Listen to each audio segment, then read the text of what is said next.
الحمد للہ رب العالمین وصلی اللہ تعالی علی عبد اللہ ورسولہ خاتم النبیین سیدنا و نبینا و مولانا محمد وآلہ الطاہرین و اصحاب الصالحین، اما بعد۔ میر جمع ہے احباب، درد دل کے ہلہلے، یہ التفات دل دوستاں رہے نہ رہے۔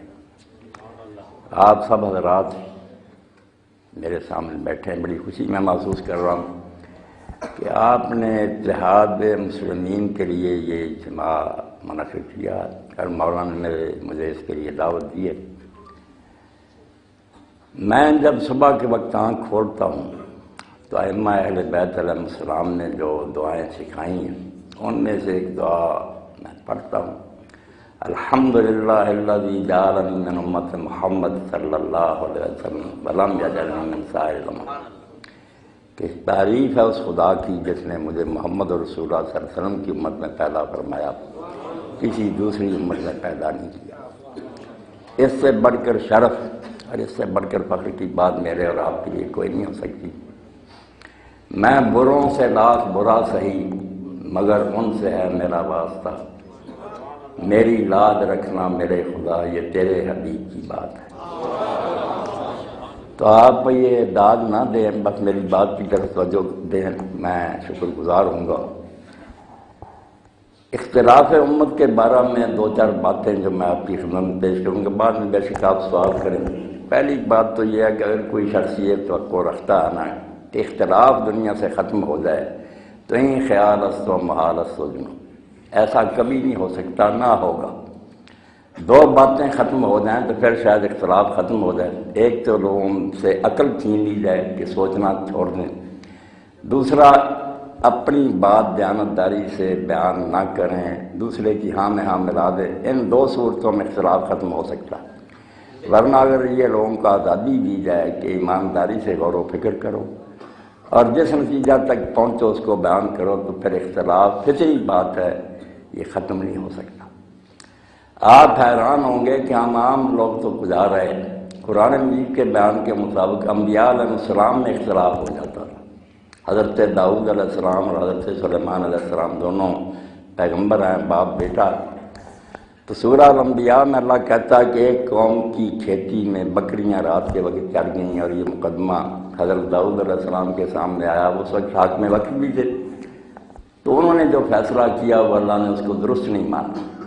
ففہمنا سلیمان علیہ السلام کو اللہ نے صحیح بات سجا دی، مگر تعریف دونوں کی وَكُلًّا آتَيْنَا حُكْمًا وَعِلْمًا، کہ سب کو ہم نے علم اور حکمت دیا تھا، باپ کو بھی دیا تھا اس کو، مگر فیصلہ سلیمان علیہ السلام کا درست نکلا۔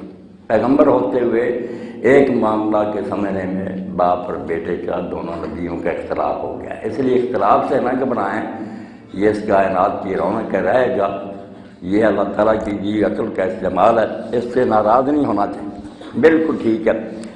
بری بات صرف یہ ہے کہ اس اختلاف کو جو دیانتداری سے ہو سکتا ہے مخالفت اور مخاصمت کا ذریعہ بنا لیا جائے، دشمنی آپس میں بیر، اور جیسے میرے ایک ساتھی کہہ رہے تھے کہ دشمنوں نے بھی صادق کہا، دشمن کوئی نہیں، بالکل یہ غلط باتیں ہیں۔ سب لوگ آپ اہل سنت سے ملیں، وہ آپ سے ملیں تو پتہ چلے کہ سب ائمہ اہل بیت کی تعظیم کرتے ہیں۔ میں نے نقوی صاحب سے سنا، وہ ایک جلسے میں انہوں نے کہا یار میں جب سے مجلس میں شامل ہوا ہوں علماء کی متحدہ میں اہل سنت کے مدارس میں گیا اور مجھے پتہ چلا کہ وہ بالکل اہل بیت کے خلاف نہیں، ان کو اسی طرح مانتے ہیں جس طرح ہم مانتے ہیں، صرف طریقہ تھوڑا بہت اختلاف اس میں ہو سکتا۔ تو ایک تو اختلاف بری شے نہیں، مخالفت بری شے کہ دشمنی بنا لیا جائے، اور دشمنی کی یہی بات ہے کہ آپ ہمارے ساتھ نماز نہ پڑھیں، ہم آپ کے ساتھ نہ پڑھیں، جنازوں میں شریک ہوں، رشتے ناطے چھوڑ دیں، یہ پھر امت کی بربادی کا سبب ہوگی۔ اگر آپ جو کچھ سمجھتے ہیں اس کو اپنے ذہن میں رکھیں، اس کا اظہار بھی کریں طریقہ سے، دوسرے بھی کریں، مگر امت کی جو وحدت ہے، ان کا جو اتفاق اور اتحاد ہے، اس کو نقصان نہ پہنچے۔ اس کے لیے آپ ذرا پیچھے جائیں، میں آپ حضرات کی ذہنی مناسبت کی بنیاد پر امیر المومنین علیہ السلام کا حوالہ دوں گا کہ امت کے اتحاد کی خاطر آپ نے کتنی قربانیاں دی۔ سب سے پہلے تو رسالت مآب علیہ السلام کے بعد جب خلافت منعقد ہوگی تو یہ نجران میں تھا ابو سفیان، وہاں سے آیا تو اس نے جب دیکھا کہ یہ ابو بکر خلیفہ ہو گئے تو ان کے دوست سے زمانہ جاہلیت سے رسالت مآب علیہ السلام کے چچا حضرت عباس ان کے پاس گیا۔ یہ واقعہ جو میں عرض کر رہا ہوں اس احسان کو امت بلا نہیں سکتی کہ علی علیہ السلام نے اس وقت کس دیانت کا مظاہرہ کیا اور امت کی وحدت کا۔ حضرت عباس کو ساتھ گانٹا کہ یہ کون ہے جو بنو تیم کا آدمی ایک خلیفہ بن گیا، ہم اپنے ناف کی اولاد جب مر گئے تھا تو قریبی، اٹھے آپ حضرت علی کو کھڑا کریں اور میں اس کی حمایت کے لیے مدینہ کی گلیوں کو سواروں اور پیادوں سے بھر دوں گا۔ آپ اندازہ کریں اگر یہ سازش کامیاب ہو جاتی تو اسلام مدینہ میں ہی ختم ہو جاتا۔ اور جب حضرت عباس بھی اور یہ ابو سفیان دونوں رسول حضرت علی علیہ السلام کے پاس آئے اور یہ پیشکش کی کہ آپ ہر لحاظ سے زیادہ حقدار ہیں، آپ اٹھے، تو آپ نے فرمایا کہ ابو سفیان میری حمایت کے لیے جو سوار اور پیادے آئیں گے وہی ہے نا جو میدان بدر اور رسالت مآب کے خلاف آتے تھے۔ تو میری حمایت کے بہانے چاہتا کہ وہی اسلام کے دشمن دوبارہ مدینہ میں آ جائے، نہ ابو بکر رہے نہ میں رہوں اور اسلام یہی تباہ ہو کر رہ جائے، میں تیری اس سازش کا شکار نہیں ہو سکتا۔ امت کے اتحاد کے لیے کتنی بڑی بات ہے، ورنہ اس کی بات کو آپ قبول کر لیتے نہ آج سنی ہوتے نہ شیعہ ہوتے، سب کو برباد ہو جاتا۔ اور پھر حضرت علی علیہ السلام کے خلاف جو لوگ اٹھے، ساری دنیا کے مسلمان مانتے ہیں، اہل سنت نے تو دیکھ کوئی اس کا منکر نہیں، کوئی شرارتی اور ضدی اور الگ بات ہے کہ جنگ جمل میں جو لوگ آئے، صفین میں آئے، نہروان میں آئے، ان سب جنگوں میں حق علی علیہ السلام کے ساتھ تھا۔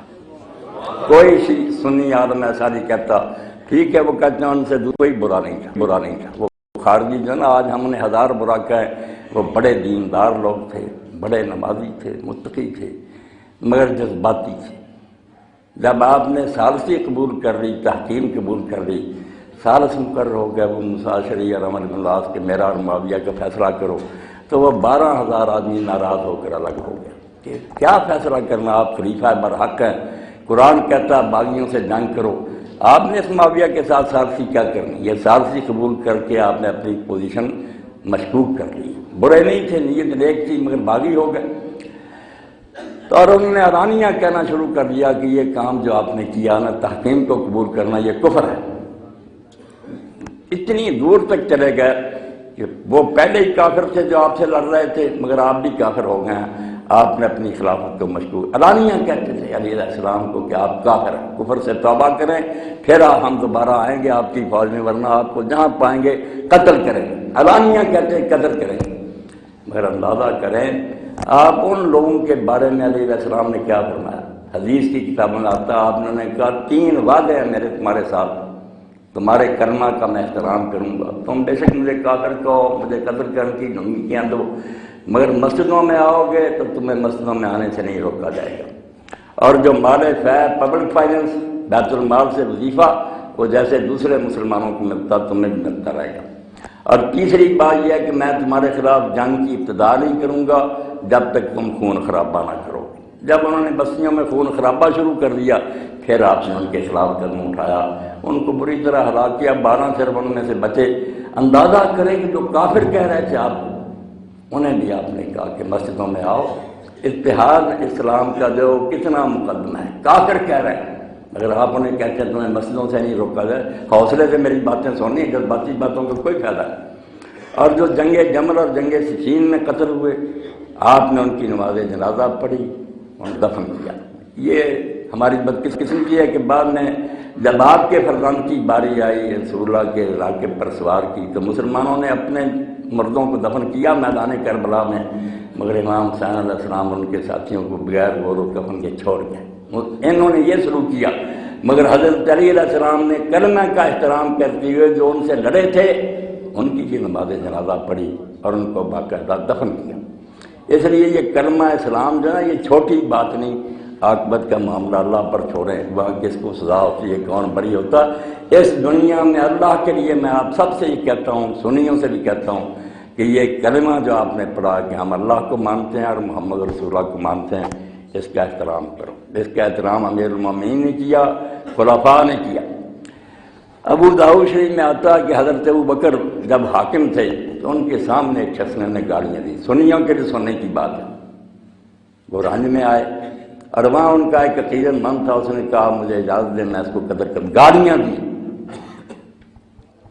آپ غصہ پی گیا، وہ شخص گالیاں دینے والا چلا گیا تو آپ نے اس کو پوچھا اپنے عقیدت مند کو کہ اگر میں تجھے اجازت دے دیتا تو قتل کر دیتا؟ اس نے کہا میں نے کوئی کسر چھوڑنی تھی، فرمایا اسی لیے میں غصہ پی گیا کہ یہ مقام دین میں رسول اللہ کے سوا کسی کا نہیں، نبی علیہ السلام کا یہ مقام ہے، کونے کو گالی دے تو وہ اسلام سے نکل جاتا، مرتد ہے، اس کی اصلاح قتل، باقی کوئی کتنا بڑا نا اس کو اگر گالی دیتا چلو بےہودگی سمجھ لو، قتل کا مستحق نہیں ہوتا، قتل کی اصلاح کوئی آسان بات ہے۔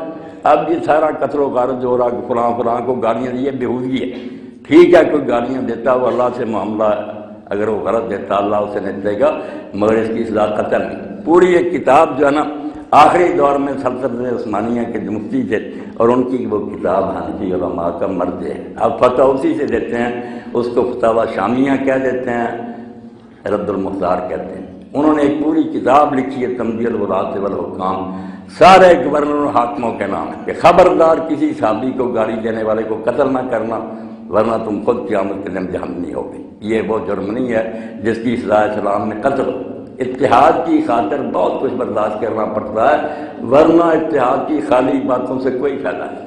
پہلے سمجھیں کہ کس حد تک اس شخص کا جرم ہے، اسلام میں اس کی کیا سزا ہے۔ آپ اپنی طرف سے جذباتی ہو کر فیصلے کرتے رہیں گے، اپنی شریعت بنا رہیں گے، پھر اتحاد کبھی نہیں ہو سکے گا۔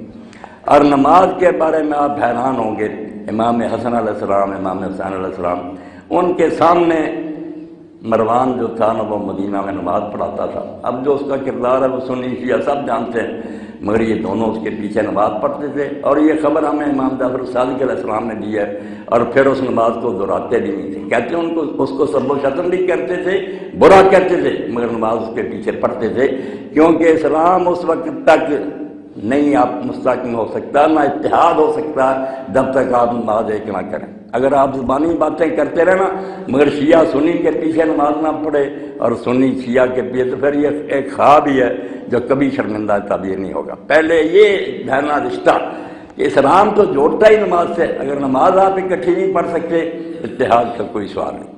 اور آپ حیران ہوں گے کہ ائمہ اہل بیت علیہ السلام کی 30 سے زیادہ حدیثیں ہیں کہ سنی عالم کی پیچھے نماز پڑھنے میں اتنا ثواب۔ آپ ہاتھ لٹکا کر پڑھیں، میری مسجد میں اگر آپ آئیں تو بالکل حرمین کا نمونہ دیکھیں گے، لوگ ہاتھ چھوڑ کر پڑھ رہے ہیں، ناف کے نیچے ہے، سینے پر ہے، کسی کو کوئی تحفظ نہیں، کوئی کسی دوسرے کو کچھ نہیں کہتا، سب جانتے ہیں کہ یہ باتیں معمولی ہیں۔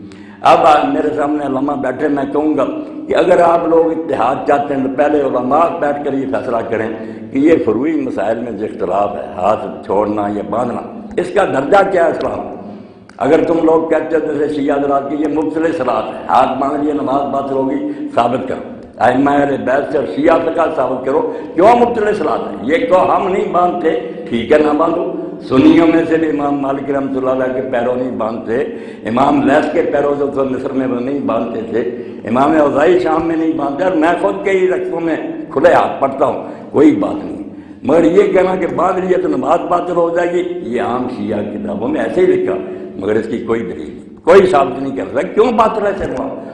آپ یقین جانیں نماز جو ہے نا، کئی لوگ مجھ سے سوال کرتے ہیں کہ 10 سال اللہ کے نبی نے مسجد نبی میں ہزاروں کے مجمع میں نماز پڑھی ہے، مسلمانوں کا اس میں اتفاق نہیں۔ آپ اس سوال کے بوجھ سے نکل ہی نہیں سکتے غیر مسلموں کے۔ آپ کہیں گے ہمیں اہل بیت نے یہ بتایا، وہ کہیں صحابہ نہیں، کافر نہیں یہ سنیں گے، وہ کہتے ہیں یار نبی علانیہ پڑھتا رہا، اس پر بھی تمہارا اتفاق نہیں۔ اس بات کو پلے باندھو اور میں ثابت کر دوں گا کہ رسول اللہ نے ہاتھ بھی باندھے اور چھوڑے بھی۔ اس لیے کوئی بات نہیں، شرارتی لوگوں نے اپنی دکانیں بنانے کے لیے ایسا کیا، ورنہ اس میں کوئی فرق نہیں، کوئی ہاتھ باندھ دے چھوڑ دے۔ نماز کے کچھ اجزاء ایسے ہیں جو فرائض اور واجبات ہیں، ان کے بغیر نماز نہیں۔ جیسے آپ اس وقت ہزاروں کی تعداد میں بیٹھے ہیں، قد چھوٹے بڑے ہیں، رنگ جدا جدا ہے، بہت سی چیزوں میں فرق ہے، مگر آپ سب انسان کہلاتے ہیں۔ نماز کہلائے گی بے شک 100 طرح پڑھی جائے، جب تک یہ 6-7 باتیں رہ جائیں کہ نماز شروع کرے اللہ اکبر سے کہ ہاتھ اٹھانا بھی فرض نہیں، واجب نہیں، سنت، اسی لیے ہمارے یہاں مسجد رحمان ہے، وہاں دونوں ریاستوں میں کوئی ہاتھ نہیں اٹھاتا، پہلی مرتبہ بھی نہیں اٹھاتی۔ وہ حکومت جو وہاں چل رہی ہے یہ خارجیوں کی ایک شاخ ہے، مگر بہت نرم بہت دل لوگ ہیں مسجد رحمان کے لوگ، وہاں سلطان بھی آبادی ہے، وہاں قاضی بھی آبادی ہیں، آتے ہیں سیدھے کھڑے ہوتے ہیں، اللہ اکبر اللہ اکبر، تکبیر تحریمہ فرض ہے، اس کے بغیر نماز چالو نہیں ہوگی۔ ہاتھ آپ اٹھا رہے ہیں تو بہتر ہے، نہ اٹھائیں تو نماز کا کچھ نہیں بگڑے گا، ان کی نمازیں بھی درست ہیں۔ اس کے بعد ہے کہ سورہ فاتحہ پڑھیں، اس کے ساتھ سورہ پڑھیں، کوئی سارے مسلمان پڑھیں، رکوع کریں، پھر سیدھا کھڑا ہوں، پھر 2 سجدے کریں، ان کے درمیان بیٹھیں، آخر میں تشہد پڑھیں اور سلام کہیں۔ کئی دوست مجھ سے پوچھتے ہیں شیعہ سلام نہیں کہتے کیونکہ وہ آدمی نے ادھر منہ پھیرا ادھر منہ، اس کو اسلام کہتے ہیں۔ حالانکہ اگر وہ افریقہ اور لیبیا وغیرہ میں جائیں، وہاں سنی جو ہیں امام مالک کے پیرو، وہ بھی منہ سیدھا رکھ کر بس السلام علیکم کہہ دیتے ہیں۔ سلام کہنا نماز کا خاتمہ ہے، منہ پھیرنا ادھر ادھر یہ کوئی نہیں۔ اور یہ 2 سلام اور 1 سلام دونوں اللہ کے رسول نے پھیرے، کبھی صرف منہ سامنے رکھ کر 1 سلام السلام علیکم، مالکی اتنا ہی کہتے ہیں، آپ لوگ لمبا کہتے ہیں السلام علیکم ورحمۃ اللہ وبرکاتہ، زبان سے یہ کلمہ کہنے سے نماز ختم ہو جاتی ہے۔ اب لوگ پوچھتے ہیں یہ 3 بار اس طرح کرتے ہیں، میں کہتا ہوں یار یہ تاکی بات ہے، نماز کے بعد کے ذکر اذکار ہے، اگر کوئی شیعہ اس طرح نہ کرے نماز میں ذرا برابر فرق نہیں آتا، کچھ نہیں۔ السلام علیکم منہ سے کہنا ضروری تھا، وہ اس نے کہہ دیا، نماز ہو گئی ختم۔ اس کے بعد سنی بھی بلند آواز سے کہتے ہیں اللہ اکبر 1 بار، آپ 3 بار کہہ دیتے ہیں، ہاتھ بھی اٹھاتے ہیں۔ اس کو علماء تاکی بات کہتے ہیں کہ نماز کے بعد کے ذکر اذکار ہے، کریں، اچھا نہ کریں تو آپ بھی سمجھیں، مسائل اپنے علماء سے بھی پوچھا کریں نا۔ انہوں نے کہا یار آخری حق بتاؤ کہ نماز کس طرح پڑھی جائے، تو کہہ دیں گے کہ نماز ہو گئی، اس سے زیادہ اگر کوئی کرے گا تو بہتر ہے۔ یہ قنوت جو آپ لوگ پڑھتے ہیں، میرے ساتھی پڑھ لیتے ہیں، جاتے ہیں شیعہ مسجدوں میں کہتا ہوں دوسری رکعت میں اگر رکوع سے پہلے ہاتھ اٹھائیں گے، یار سنی کتابوں میں بھی رسول اللہ پڑھتے تھے، آپ لوگ کہتے ہیں ہنگامی حالات میں تھے، وہ کہتے ہیں ہر وقت ہنگامی حالات میں، فرق کوئی نہیں، اٹھا لیا کرو۔ بہت معمولی باتیں ہیں، مگر اس کے لیے علماء کا سینہ کھلا ہونا چاہیے۔ آپ عام لوگ ہیں، سادہ ہیں، جو علماء آپ کو بتائیں گے، جب یہی کہہ دیں گے کہ سنیوں کی نماز باطل ہے، وہ کہیں گے شیعوں کی باطل ہے، اتحاد کیا ہوگا؟ اتحاد کی باتیں رہ جائیں گی، ایک فنکاری، اتحاد نہیں ہوگا۔ نماز کھلے دل سے بغیر تحفظ کے آپ سنیوں کے پیچھے پڑھیں، سنی آپ کے پیچھے پڑھیں۔ ابھی علامہ صاحب نماز پڑھائیں، میں ان کے پیچھے پڑھوں گا، مجھے ذرا ہچکچاہٹ نہیں ہوگی کہ میری نماز کو کوئی نقصان پہنچے گا۔ امت کی وحدت کے لیے پہلے نماز کا ایک ہونا ضروری ہے۔ اور پھر ایک بات جو میں عرض کروں، میں دونوں کو مجرم سمجھتا ہوں۔ ان دنوں میں سنی حضرات کتابیں لکھتے ہیں کہ شیعوں کی کتابوں میں آتا ہے قرآن مجید میں اس طرح تھا، مگر اب نہیں ہے۔ باقی بہت رہتے ہیں جس سے قرآن مشکوک ہو گیا، اور یہ صرف آپ کی نہیں سنیوں کی کتابوں میں بھی ہے، اس طرح تھا پہلے مگر اس میں نہیں ہے۔ نتیجہ کیا نکلا؟ ہندو عیسائی اور غیر مسلموں کے آپ بیان سنیں، وہ نعرے لگاتے ہیں کہ دونوں فریقوں نے مان لیا کہ ان کی کتاب بدل چکی ہے۔ آپ میں سے کئی لوگوں کے ذہنوں میں پھنسا ہوگا قرآن بدل گیا، اگر قرآن بدل گیا تو حدیثوں کا کوئی اعتبار نہیں، حدیثیں تو پہلے ہی جانی، میں نے قرآن سے سنا، اس نے قرآن سے سنا، ان کا کیا اعتبار؟ قرآن جو مشرق مغرب میں چلا آ رہا ساری امت کے پاس، جب وہی بدل گیا تو آپ امت کیا ہے؟ آپ یہود نصارہ سے بدتر ہیں کہ ان کی کتابیں وہ نہیں مانتے کہ ان میں تبدیلی، آپ نے خود کہہ دیا قرآن بدل گیا۔ اس لیے پہلے یہ علماء حضرات میں ان سے منت سماعت کروں گا، سنی بھی بیٹھے، یہ بھی بیٹھے، اپنی کتابوں میں جہاں جہاں ہے نا کہ قرآن میں یہ تھا رب نے اس کو کھرچے، اس کو بالکل پھینک دے دیوار کے ساتھ، ورنہ اگر کتاب اللہ میں تبدیلی ہوگی تو امت کے پلے کیا؟ اس بنا پر یہ مسلمان کہلاتے ہیں۔ پھر نیا نبی آنا چاہیے جو نئی کتاب لے کر آئے، قرآن کے بارے میں جہاں جہاں کوئی روایت ہے، روایتوں کو آگ لگا دو، یہ انسانوں کی باتیں ہیں کہ میں نے فلاں سے سنا، کون جانتا یہ منافق لوگ ہی جو ایسی باتیں کرتے رہو۔ قرآن مشرق سے مغرب تک، اور یہ کوئی شیعہ عالم بھی نہیں کہتا، جب پوچھا جاتا ہے کہ ائمہ طاہرین کے پاس کوئی اور قرآن تھا، نہیں کہتے ہیں، بالکل یہ بہانہ بنائیں گے کہ مہدی علیہ السلام کے آنے تک انہوں نے اسی کا انتظار کر، اس وقت تو یہی چلتا رہا۔ یار ظلم ہو گیا کہ کتاب اللہ بدل چکی تھی، اس کو کیا چالو کرنا تھا؟ کہہ رہے چھوڑ دو بھائی، یہ کتاب اب خدا کی نہیں۔ تو اس لیے ایک میری منتی ہے کہ سنی، میں ان کو بھی مجرم ٹھہراتا ہوں، میں ان کی روایتوں کو بھی جانتا ہوں کہ اس میں انہوں نے بھی لکھا کہ اس میں یہ تھا اور نہیں رہا، نہیں، قرآن جتنا تھا اتنا ہی ہے۔ نہ اس میں زیر کا فرق پڑا نہ زبر کا پڑا. یہ اللہ کی حالت میں جو اس کو مشکوک کرنے کی کوشش کرے وہ پھر اتحاد مسلمین کی باتیں کرے تو منافق ہے، بالکل بے ایمان آدمی ہے. پھر اتحاد کس بات پر ہوگا جب ہمارے پاس اللہ کی کتاب ہی نہیں. اور دوسری بات جو علامہ صاحب کہہ رہے تھے، یہ تاریخ جو ہے نا خدا کے لیے کہ حضور کے بعد کیا ہوا، یہ تاریخ ہے. اور یہ تاریخ جن لوگوں نے لکھی وہ خود مانتے ہیں کہ یہ ہم نے فلاں سے سنا، اور ان کے بارے میں جب کتابوں میں ہم پڑھتے ہیں نا اکثر راوی جھوٹے ہیں، بالکل بے ایمان آدمی ہے جو اسلام کو برباد کرنے کے لیے ہمیں لڑا رہا ہے، فلاں نے یہ ظلم کیا، فلاں نے یہ مجلس چونکہ علم کی ہے. اور میں بڑھاپے میں چاہتا ہوں کہ امام حجت ہو جائے. مشرق مغرب میں میری باتیں جا رہی ہیں، امریکہ سے لے کر آسٹریلیا تک سن رہے ہیں لوگ. یہ بات جانی چاہیے کہ یہ جو ظلم ہے نا ان کے بارے میں پہلے صحیح سمجھ سے ثابت کریں. میں علماء کی ذمہ داری سمجھوں گا کہ آپ کے سر پر قرآن ہے اور اللہ گواہ، پہلے ثابت کرو کہ یہ ظلم ہوئے ہیں، اس کی کوئی مستند بات ہے. ہمارے اپنے دور میں بات ہوتی ہے، ہم اس کا فیصلہ نہیں کر سکتے. ہمارے سامنے بھٹو صاحب ہوئے، ان کے حامی لکھتے ہیں کہ وہ بہت محب وطن تھے، وہ بھی کتابیں لوگ پڑھ رہے ہیں. دوسری طرف وہ بھی ہے جو کہہ رہے ہیں وہ دشمن سے، ملک کے غدار سے. یہ ساری کتابیں پھیل گئی. اب جو کوئی بیچارہ پڑھے گا اپنے دور کی بات کیا فیصلہ کرے؟ 1400 سال کی بات ہے. ہر طرح کے لوگ داخل ہو گئے مسلمانوں کو لڑانے کے لیے. اس لیے یہ متائن مظالم پہلے ثابت کرو صحیح سند سے. بے شک شیعوں کی کتابیں ہوں کہ ان کے راوی سچے ہیں، اور اگر تمہارے علماء کہیں کہ جھوٹے ہیں تو کیوں ان کی بنا پر خلیفوں کو برا کرتے ہو، اور وہ کیوں حضرت علی اور حسین کو بدنام کرتے ہیں کہ وہ باغی تھے؟ پہلے ثابت کرو کہ یہ چیزیں ہوئی ہیں، اور ان کے بعد حکم شرعی بیان کرو کہ بالفرض یہ ظلم ہوا، شریعت نے اس کی کیا سزا، کافر ہوگا کہ ان پر لعنت کی جائے. اس لیے اتحاد کی بات اگر کرنی ہے تو دیانتداری سے کرو، قرآن کو سچا مانو، تاریخ کو کھنگالو، اور اس میں سے جو ہے نا غلط باتیں چھانٹ کر پائیں. بے شک کتنی ناراضگی کہ ہم تو صدیوں سے ہی سنتے ہیں، کوئی فائدہ نہیں. صدیوں سے سننے سے بات سچی نہیں ہو جاتی. پہلے اس کی تحقیق کرو. تحقیق کے بغیر کسی بات کو ماننا انسانیت کی توہین ہے. جو سنی وہ مانتے چلے گی تو عقل مندی. اور باقی یہ نماز وغیرہ کے احکام روزے، ان کے بارے میں شیعہ حضرات جو اپنی فقہ کی کتابیں کھنگالیں میں نے پڑھی، الحمدللہ بڑی خوشی ہوئی.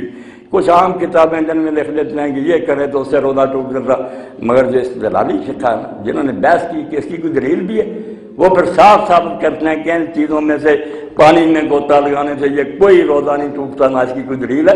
وہ کتابیں امت کو پڑھائیں جس سے دونوں گروہ نا بالکل قریب ہوں. سنی بھی تعصب اور ضد چھوڑے، وہ شیعوں کی کتابیں پڑھیں. اور واقعی بہت سے مسائل ایسے ہیں جو ائمہ اہل بیت علیہ السلام کی فقہ سے حل ہوتے ہیں. 7ویں صدی ہجری میں امام ابن تیمیہ بہت آپ کے خلاف ہوئے. ان کی کتاب منہاج السنت النبویہ سنیوں کے پاس سب سے بڑا مرجع کہ شیعوں کے رد میں اس سے بڑی کتاب نے علامہ ہلی کے جواب میں لکھی تھی. مگر حال یہ تھا کہ وہ فقہ میں کھلم کھلا شیعہ کے بہت سارے مسائل لیتے تھے اور اس میں کوئی اخفا بھی نہیں کرتے تھے، اپنے فتاوے میں لکھتے تھے یہ مسئلہ ائمہ اہل بیت کا ہے اور اس سے زیادہ بہتر کوئی نہیں. طلاق کا مسئلہ ہی سن لیں. اب سنی قانون تو یہ ہے نا کہ اکٹھی کوئی چین کہہ دے طلاق طلاق طلاق ہوگی، اور اب اس کے لیے حل کیا ہے کہ وہ عورت کسی دوسرے آدمی کو 2-4 دن کے لیے حلالہ کہتے ہیں اس کو، وہ اس کو استعمال کرنے کے بعد پھر چھوڑے. معاذ اللہ اتنی بے غیرتی اور بے حیائی. امام ابن تیمیہ نے حالانکہ 600-700 سال ہو گیا تھا کہ سنیوں کا اس پر اتفاق تھا کہ 3 ہوگی. انہوں نے ماریں کھائیں، بدنامی جیلی، لوگوں نے کہا کہ رافضی ہو گیا، مگر انہوں نے کہا یار رافضی ہونے دو، اس حلالہ سے جان چھڑاؤ. یہ بچیوں کے ساتھ کیا ظلم کرتے ہو کہ ایک نے طلاق دی، اب 2-4 دن وہ کسی اور مرد کے پاس جائے. کھلم کھلا لکھ دیا، ہزاروں صفحے لکھے کہ نکاح تحریر باطل ہے، یہ حلالے کا نکاح، اور 3 مرتبہ کہی ہوئی طلاق ایک ہی طلاق ہے. اس کو حق حاصل ہے کہ وہ 3 مہینوں تک رجوع کر لے، اور اگر رجوع نہیں کر سکا دوبارہ ان کا نکاح ہو جائے گا ڈائریکٹ، کوئی حلالے کی ضرورت نہیں. تو یہ مثال میں اس لیے دی کہ بہت سے مسائل ایسے ہیں جو فقہ جعفریہ سے حل ہوتے ہیں، بہت اچھے طریقہ سے حل ہوتے ہیں. ان کو اکٹھا کرنے کی کوشش کرتے ہیں. سنی عالم بھی بیٹھتے ہیں، شیعہ بھی بڑے بڑے عالم بیٹھے، چھوٹوں کو چھوڑو جن کا کام یہ ہے کہ لڑائیں اور پیسے کمائے، وہ بیٹھ کر نا ایسی بڑی بڑی جماعتیں چھانٹی کریں کہ یہ پکے مسئلے ہیں، اس سے امت کی بہتری اور فلاح اس کو قبول کر لیں.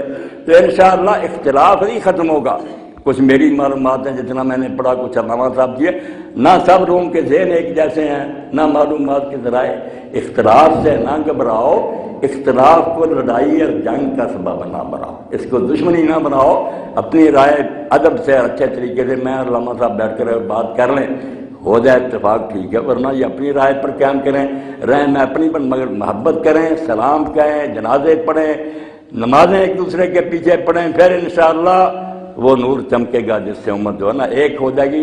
یک شبو توحید را مشہود کن، گائے بشراد امر موجود کن۔ کیوں تم نے ایک امت کو ٹکڑوں میں بانٹ دیا؟ سب ملت انگیخ کی، ملت ایک حضور نے بنائی تھی، اتنی بنا لی ہیں تم نے، بڑے سارے خود شب خورے، اپنے قلعے میں آپ ہی شکاف کر دیے۔ اگر آپ آپس میں لڑتے رہے تو ہنود اور یہود کو کرنے کی کیا ضرورت ہے؟ خود آپ ہی اپنے آپ کو برباد کر دیں گے، عبادت گاہوں پر بم برسائیں گے، نمازیوں کو ماریں گے، ہندو کافر خوشی ہوں گے۔ اس مصیبت سے نجات پانی ہے تو اپنے دلوں سے آج سے نکالو، کوئی سنی دشمن اہل بیت نہیں ہے۔ میں حلفیہ کہتا ہوں ایک سنی نہیں ملے گا، سنی ہو اور اہل بیت سے دشمنی کرے۔ وہ ان 12 ائموں کے حالات پر انہوں نے میرے بھائی کتابیں لکھی ہیں، ان کی شانیں بیان کی ہیں، اور کہا یہ اولیاء کے سردار ہیں، اور ساری امت کو جو ولایت ملی ہے کوئی ولی بھی ہوا اہل بیت کی برکت سے ہوا۔ اس لیے دور دور رہ کر یہی ہے کہ ذاکر آئیں گے تمہیں کہیں گے سنی نہیں اہل بیت کو مانتے، وہ کہیں گے ہم نہیں فلاں کو مان رہے۔ یہ باتیں بالکل غلط ہیں۔ اس کے لیے وسعت قلب کی ضرورت، سینہ کھلا کرو، علم حاصل کرو، تم سنیوں کی مجلسوں میں جایا کرو، وہ تمہاری مجلسوں میں آئیں، اور اچھے عالموں کو بلاؤ جو ملانے کی کوشش کریں، جو لڑانا چاہتے ہیں ان سے پناہ مانگو، وہ صرف اپنے پیٹ کے دھندے کے لیے چاہتے ہیں کہ امت برباد ہو۔ اس امت کو ایک کرنے کے لیے ضروری ہے کہ اپنے دلوں میں طے کر لیں کہ ان کی نسبت جو ہے بہت بلند ہے، محض حکم نسبت سے امت ہے۔ میں اور آپ ایک امت کیوں کہلاتے ہیں؟ کہ محمد رسول اللہ صلی اللہ علیہ وسلم کو مانتے ہیں، حضور کے ساتھ ہماری نسبت ہے، یہی بڑی بات ہے۔ میں ایک حوالہ دے کر اپنی بات ختم کرتا ہوں، بہت بھلی ہوئے ہیں اہل سنت میں، ان کا بڑا مقام ہے، شیخ الاکبر کہتے ہیں محی الدین ابن عربی، وہ ایک عالم دین سے ناراض تھے، ناراض اس بنا پر تھے کہ وہ ان کے شیخ مرشد شیخ ابو مدین مغربی کو اچھا نہیں جانتا۔ اب لوگوں نے حضور کی بجائے جب دوسروں کو مرکز بنا لیا، ٹکڑے ہی ہونا تھا۔ رات کو اللہ کے رسول علیہ السلام کو خواب میں دیکھا تو آپ نے فرمایا محی الدین تو اس عالم سے ناراض ہے، نکتے کی بات ہے۔ انہوں نے کہا ہاں کیوں؟ میرے شیخ کو اچھا نہیں جانتا۔ تو حضور نے غیظ میں اور ناراضگی میں فرمایا کہ تجھے اپنے شیخ کی پڑی ہوئی ہے، وہ مجھے اللہ کا رسول مانتا ہے، اس نسبت کا خیال نہیں کرتا۔ تیرے شیخ کو ماننا کب سے دین بنا؟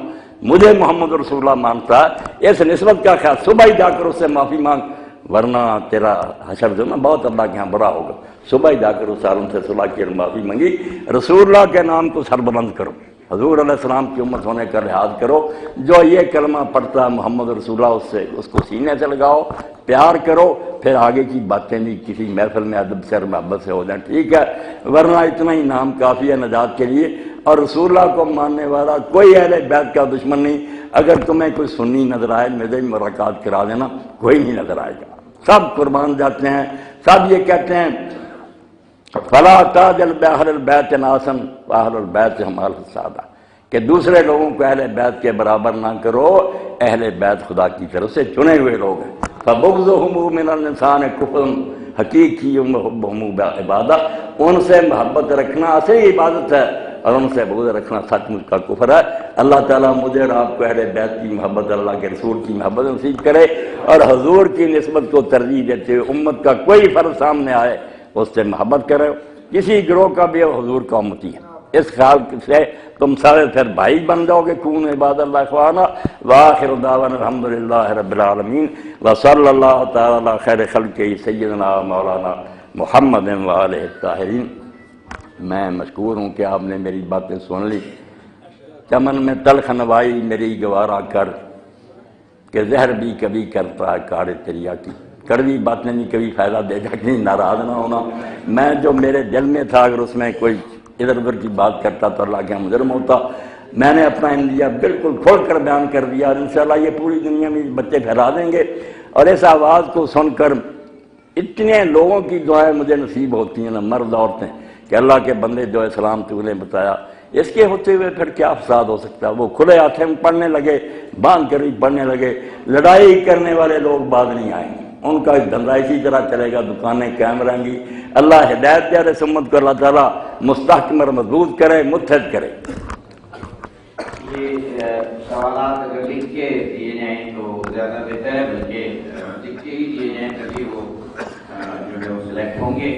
بہت شکر گزار ہیں جناب مولانا اسحاق مدنی صاحب کے کہ بڑی دل نشین گفتگو آپ نے فرمائی، اور سوالات ہیں اور خدا کرے سوالات بھی یہ دل نشین ہوں۔ یہ ایک سوال ہے جناب مولانا کہ حضرت امام مہدی علیہ السلام کا انتظار اور اسلامی حکومت کا قیام سب اہل تشیع اور اہل سنت کر رہے ہیں، تو اگر اس عقیدے کو مضبوط کیا جائے انتظار امام مہدی علیہ السلام کو، تو یہ بھی کیا اتحاد کا باعث ہو سکتا ہے؟ دونوں گروہ جانا بالکل اس پر متفق ہیں، دونوں کے دفتر حدیث کے بھرے ہوئے ہیں کہ حضرت سیدہ فاطمہ الزہرا علیہ السلام کی اولاد سے ایک شخص محمد نامی آئے گا علیہ السلام، اور اس کے زمانہ میں یمن اور آزاد قسطن پہلے ظلم سے بری ہوئی ہوگی زمین، پھر عدل انصاف سے بھر جائے گی اور ورلڈ اسٹیٹ قائم ہوگی۔ ایک آدھ علاقے میں نہیں، مشرق سے مغرب تک اسلام کے ڈنڈے لہرائیں گے، دین غالب ہوگا۔ ہم سب اس کے منتظر ہیں۔ آپ لوگ کہتے ہیں وہ پیدا ہو گئے، مگر ابھی اعلان نہیں کر رہے، وہ کہتے ہیں پیدا ہوں گے، مگر آمد میں کسی کا اختلاف نہیں ہے کہ آئیں گے اور دین کو قائم کریں گے، اور ان کے زمانہ میں اسلام غالب آئے گا۔ اللہ تعالیٰ وہ وقت قریب لائے، اللہم صلی علی محمد و آل محمد وعجل فرجہم، اللہ جلدی لائے۔ ہم سب اس کے منتظر ہیں، وہ ہمارے سب کے امام ہیں، کسی ایک گروہ کے نہیں، پوری امت کے ہیں۔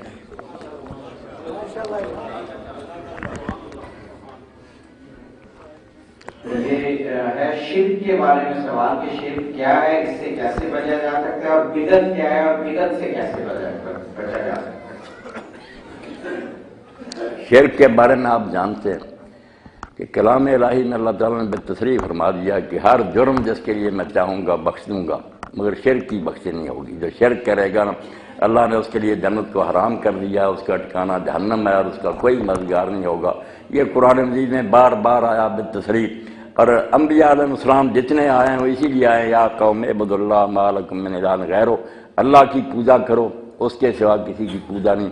اب دو باتیں الگ الگ ہیں، ایک تو ہے کہ ہم کسی نیک آدمی سے دعا کرائیں کہ آپ اللہ کے حضور دعا کریں اللہ تعالیٰ میری یہ مشکل حل کرے، یہ بالکل جائز ہے، اس میں کسی کا اختلاف نہیں۔ اہل حدیث اور بریلوی جو بندی شیعہ سب مانتے ہیں کہ یہ خطرے سے خالی بات ہے۔ آپ کسی اللہ کے نیک بندے سے کہہ دیں کہ وہ اللہ سے دعا کرے، کوئی بات نہیں۔ اور اگر دعا کا موقع نہیں، ہم دور ہیں مدینہ منورہ سے یا وہ بزرگ ہمارے سامنے نہیں، تو ان کا وسیلہ دے سکتے ہیں، اس میں بھی کوئی بات نہیں کہ اللہ فلاں کی برکت ان کے خیر ان کے واسطہ سے ہمارا کام کر، اس پر بھی اللہ خوش ہوتا کہ میرے نیک بندوں سے محبت کرتے ہیں۔ اور اقبال کی زبان میں خار ہیں بدکار ہیں ڈوبے ہوئے ذلت میں، کچھ بھی ہیں آخر تیرے محبوب کی امت میں۔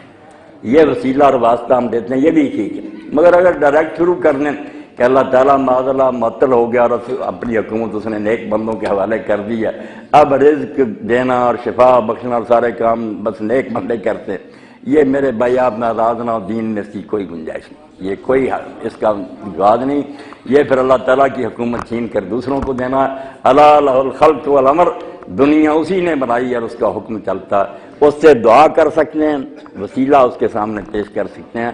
اگر ڈائریکٹ بزرگوں سے مانگنا شروع نہ، اس میں بزرگ راضی ہیں، ان کی رضا بھی حاصل نہیں، ہم اپنی طرف سے جو مرضی نعرے ایجاد کر لیں۔ ائمہ اہل بیت علیہ السلام کا میں نے پوری طرح علم پڑھا، اور میں اس کو اپنے لیے سعادت سمجھتا ہوں کہ اہل سنت کے ساتھ ساتھ میں نے ائمہ اہل بیت کی کتابیں اور ان کے فرامین بھی پڑھے۔ ائمہ نے کبھی یہ دعویٰ نہیں کیا کہ ہم رزق دیتے ہیں، شفا بخشیں، جب بھی ایسا ہوا لوگ اس غرور کو انہوں نے رد کیا کہ نہ حد سے نہ بڑھو، ہم اللہ کے بندے ہیں، اس کے سامنے سجدے کرتے ہیں، اس سے مانگتے ہیں، تم بھی مانگو۔ اس کے لیے آپ نہج البلاغہ سے لے کر جتنی جی چاہے کتابیں پڑھ لینا، یہ کہیں نہیں آئے گا کہ علی تو ہمیں یہ دے فلاں ہمیں، نہیں، یہی ہوگا کہ اللہ دے، وسیلہ دے سکتے ہیں بحق اہل بیت محمد، اے اللہ رسول اللہ کی حال کے طفیل دے، یہ ٹھیک ہے۔ یہ ایک کوشچن ہے کہ اگر کوئی مسلمان کسی کو کافر کہے تو اس کی کیا شریعت میں اس کی کیا؟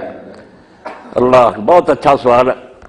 ایک حدیث پاک جو آئی کہ آپ نے فرمایا جو کسی کلمہ گو کو کافر کہتا ہے، اگر وہ شخص کافر نہیں جس کو اس نے کہا تو کہنے والا پھر کافر ہو جاتا ہے۔ اس حدیث سے بڑا فساد پھیلا ہے، لوگوں نے غلط سمجھا اس کو، جس کی وجہ سے نہ کہہ دیا کسی بیوقوف نے مسلمان کو کافر، تو انہوں نے کہا اچھا میں تو نہیں، تو اب کافر ہو گیا، کافر کی پھر نہ رٹ لگ گئی۔ اب مسئلہ یہ ہے کہ ایک شخص تو بلا وجہ کہتا، جانتا کہ یہ سچا مسلمان ہے، مگر خواہ مخواہ کہتا کہ تو کافر ہے، یہ تو پھر یہی مطلب ہوا کہ وہ اسلام کو ہی کفر کہتا نا۔ مگر اگر اس کے خیال میں ہے کہ یہ شخص مسلمان نہیں، بے شک غلطی سے سمجھتا، مگر اس نے سمجھا کہ یہ مسلمان نہیں، پھر اگر اس کو کافر کہا، اس کو کہتے ہیں تعویل سے، اس کو یہ مغالطہ ہے، بے شک خیال غلط ہو، جیسے کئی لوگ کہتے ہیں شیعہ حضرات فلاں کو کہتے ہیں، میں کہتا ہوں یار بلا وجہ کہتے ہیں نا کہ اچھے وہ مسلمان، مگر ہم انہیں کافر کہتے ہیں تو کافر ہو جاتے، مگر یہ بیچارے کسی غلط فہمی کا شکار ہے ہمارے خیال میں کہ وہ لوگ جو تھے اندر سے ٹھیک نہیں تھے، ظاہر سے مسلمان، اس تعویل کا، اور یہ دونوں چیپٹر جو ہیں امام بخاری نے اپنی کتاب میں باندھے کہ بلا تعویل کہے دوسرے کو کافر تو کہنے والا کافر ہو جاتا، اور اگر تعویل سے کہے کافر نہیں ہوتا۔ اور اس لیے یہ بڑا حوالہ دیا کہ حاطب بن ابی بلتہ رضی اللہ تعالیٰ صحابی تھے، بدری تھے، اللہ کے رسول علیہ السلام نے مکہ پر چڑھائی کا ارادہ کیا، اور اس لیے کہ وہ اللہ کا شہر ہے، خون خرابہ نہ ہو، خفیہ رکھنا چاہ کہ پتہ نہ چلے قریش مکہ کو جنگ کی نوبت نہ آئے، مگر انہوں نے جاسوسی کے طور پر خط لکھ دیا۔ اتنے بڑے صحابی سے غلطی ہوئی کہ ان کو خط لکھ دیا کہ رسول اللہ چڑھائی کرنے والے اپنی تیاری کرو، اور وجہ اس کی یہ ہوئی کہ ان کا بال بچہ وہاں تھا، انہوں نے کہا اگر میں یہ احسان کافروں پر کروں تو میرے بال بچے کا خیال، پدری محبت سے غلطی ہوگی، مگر وہ خط حضور کو اللہ کی وحی سے پتہ چل گیا۔ آپ نے علی علیہ السلام کو، حضرت مقداد کو، حضرت زبیر کو کہا کہ گھوڑوں پر سوار ہو، اور روضہ خاک ہے ایک مقام ہے وہاں وہ عورت ملے گی، اس کے پاس خط ہے برآمد کرو۔ جب جا کر اس کو پکڑا اور کہا کہ خط دے، اس نے کہا میرے پاس کوئی خط نہیں، سارا اس کا نام تھا، اور اپنے بالوں میں اس نے نہ گوندا ہوا تھا۔ حضرت علی علیہ السلام نے کہا کہ جس نے ہمیں کہا نہ وہ جھوٹ بولتا اور نہ اس کو غلط اطلاع اللہ کی طرف سے ملتی ہے، خط دے دے، ورنہ اگر تیرے کپڑے اتار کے تیری شرمگاہ میں سے بھی نکالنا پڑا تو میں نکالوں گا، تو رسول اللہ کی بات کو جھوٹا کہتی ہے۔ پھر ڈر گئی اور خط نکال کر دے دیا، وہ خط مدینہ میں آ گیا۔ اب جب وہ خط پڑھا گیا تو حضرت عمر رضی اللہ عنہ نے کہا یا رسول اللہ یہ منافق ہے، ہمیں اس کو قتل کرنے کی اجازت، بدری صحابی کو منافق کہا۔ تو امام لکھتے ہیں بخاری اسی لیے حضرت عمر کافر نہ ہوئے کہ وہ تعویل سے سمجھتے تھے کہ اس کا یہ کام جو ہے نا کافروں کو جاسوسی کرنا یہ منافقوں کا کام ہے، ایک مغالطہ تھا۔ حضور نے فرمایا نہیں، بچوں کی محبت کی وجہ سے بیچارے سے یہ ہوگی، ہے سچا مومن۔ تو مطلب یہ ہے کہ اگر غلط فہمی سے کوئی کسی کو کافر کہہ دے وہ نہیں کافر ہوتا، البتہ مسلمان سمجھتے ہوئے پھر اس کو گالی دے کہ تو کافر ہے، پھر ہو جاتا ہے کہ تو ایک سچے مسلمان کو کافر کہہ رہا۔ یہ کوشچن ہے کہ اہل بیت سے کیا مراد ہے؟ اہل بیت سے مراد نا، اب تفسیر نمونہ بھی آپ پڑھیں، آل محمد اور اہل بیت کو بھی لوگوں نے نا مبہم بنا دیا۔ اصل میں ایک ہی لفظ مختلف موقعوں پر نا مختلف معنی میں استعمال ہوتا۔ ایک موقع تو ہے کہ نبی علیہ السلام نے اپنے پر کملی اوڑھی ہوئی تھی، یہ آئے حسن علیہ السلام، حسین علیہ السلام، امیر المومنین فاطمہ زہرا، آپ نے فرمایا اللہم یہ میرے اہل بیت ان کو پاک کر دی۔ اس حدیث میں تو اہل بیت پھر پہنچن خاک ہی ہے نا۔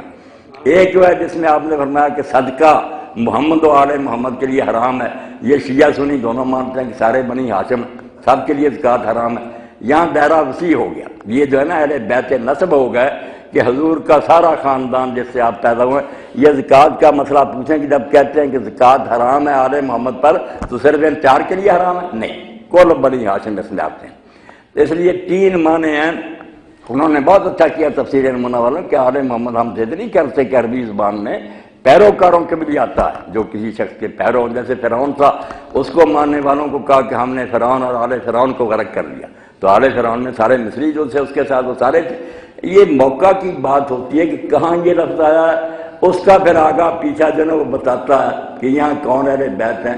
باقی جو سیدہ زہرا ہیں اور حضرت علی علیہ السلام ہیں، حسن حسین، ان کو سب سنی شیعہ بالکل مانتے ہیں کہ اصحاب الکساء ہیں، اس کملی میں تھے، حضور نے ان کے لیے دعا کی، اس کا کوئی منکر نہیں۔ یہ عقیدہ توحید سے متعلق سوال ہے کہ کیا اہل سنت کے مطابق خدا ہاتھ پاؤں یعنی جسم رکھتا ہے؟ شاید کچھ کتابوں میں ہے تو سوالوں سے یہ سوال۔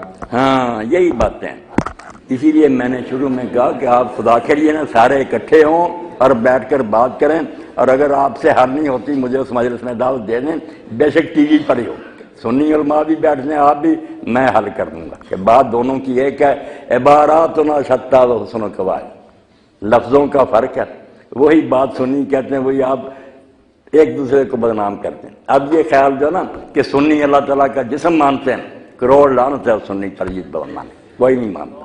بالکل ہر کتاب میں لکھتے ہیں کہ خدا جسم سے پاک ہے، نہ جوہر ہے نہ عرض ہے، اس کی کوئی مثال اور نمونہ نہیں۔ آپ نے سنا ہوا اور آپ کی کتابوں میں لوگ لکھ رہے سنی یوں مانتے نہیں۔ باقی الفاظ آئے بیدہ الملک، اللہ کے ہاتھ میں، قرآن پاک کے الفاظ ہیں۔ آنکھوں کا لفظ آیا کہ وسن الفلک باعیننا، اے نوح ہماری آنکھوں کے سامنے کشتی بنا۔ اب وہاں سارے مانتے ہیں کہ اللہ تعالیٰ کی نہ ہماری طرح آنکھیں ہیں نہ ہماری طرح ہاتھ ہیں، مگر لفظ ہیں۔ ان لفظوں کا پھر حل کرنا پڑتا ہے کہ بھئی ہاتھ سے مراد ہے کہ اس کا اقتدار ہے، اس کی قبضہ میں ہے، ورنہ اس طرح کا ہاتھ نہیں۔ یہ سارے سنی شیعہ دونوں ایک ہی کہیں گے، بدنام کرنے کی بات الگ ہے کہ جو الفاظ آ گئے قرآن و حدیث میں وہ شیعوں کے ہاں بھی ہیں، سنیوں کے میں، ان کا کوئی حل کرنا، جسم سے بھی پاک ماننا، الفاظ کا بھی انکار نہیں کرنا، ان کی کوئی مناسب تعویل کرنی ہے۔ اگر ہے نا اللہ تعالیٰ فرماتا ہماری آنکھوں کے سامنے، تو مطلب ہماری نگرانی میں میری طرف سے وہی آتی رہے گی، میرے حکم کے مطابق کشتی سے بناتا رہے، ورنہ کوئی ایسی آنکھیں نہیں کہ اللہ ان سے دیکھ رہا۔ آپ بے فکر ہو جائیں، آپ اور وہ دونوں ایک ہی طرح اللہ کو مار رہے ہیں، پھر جھگڑا ہے کہ ملنا نہیں، ایک دوسرے سے بدنام کرنا۔ میں نے اکثر شیعہ دوستوں سے سنا، کہتے ہیں سنی کہتے ہیں والخیر شر والخیر شر خیر شر من اللہ تعالیٰ، اس کو کہتے ہیں توبہ توبہ، کہتے ہیں نیکی بدی خدا کی طرف سے، اس لیے یہ کافر ہیں، یہ انسان کو مجبور محض مانتے ہیں، اللہ کے عدل کے من رہے ہیں۔ بھائی کوئی مسلمان اللہ کے عدل کا منکر ہو سکتا؟ یہ آپ نے 3 اصول دین کے ساتھ ملا، عدل اور امامت، عدل کے سب قائل ہیں۔ جب اللہ کہتا ہے قائم بالقسط، میں عدل پر قائم ہوں، کوئی بات میری ظلم والی نہیں، کون اس کا منکر ہو سکتا؟ اب خیر و شر، یا علماء صاحب بیٹھے ہیں، آپ اصول کافی نکال لیں، وہاں ایک باب ہے جس کا عنوان ہی ہے کہ خیر اور شر اللہ کی طرف سے، بالکل یہی لفظ ہے کافی میں ہے، جو چوٹی کی کتابیں ہیں۔ کون سی بات سنیوں نے الگ کر دی؟ ورنہ باقی یہ مانا جو نا کہ اللہ کرواتا، اس پر بالکل نفرین ہے، برات ہے اس سے۔ سنی کانوں پر ہاتھ رکھیں گے توبہ توبہ، جو گناہ کرتا ہے وہ خود مرہون ہے، جو نیکی کرتا ہے وہ اللہ کی توفیق ہے۔ خیر و شر من اللہ تعالیٰ، یہ حضرات بھی بیٹھے ہیں، وضاحت کا بہت اچھا موقع مل گیا۔ اس کا مطلب ہے کہ دنیا میں جو برائی ہو رہی ہے، نیکی ہو رہی ہے نا، یہ اللہ کے کنٹرول سے باہر نہیں۔